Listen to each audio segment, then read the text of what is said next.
Well, fortunately, we have some examples to turn to. The city of Portland eliminated all the a la carte items from its cafeterias. I think they may still sell milk a la carte, but basically the junk food type a la carte. And the kids complained at first, and then participation in the mainline program rose.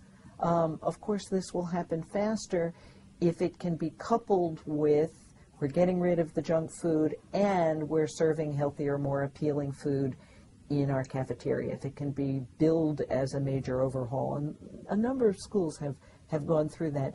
Kids react very well to salad bars, very well to a baked potato bar, which is typically a healthier, I mean, depending on what you put on the baked potato bar, can be a healthier way to serve potatoes. They react very well to fresh sandwiches on whole grain bread. So a deli counter that can make sandwiches to meet student preferences. There are so many innovations out there that have been tried.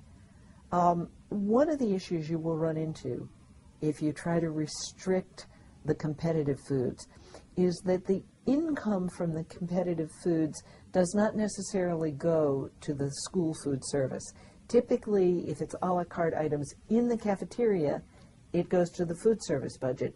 But vending machines in the halls often go to the principal's budget.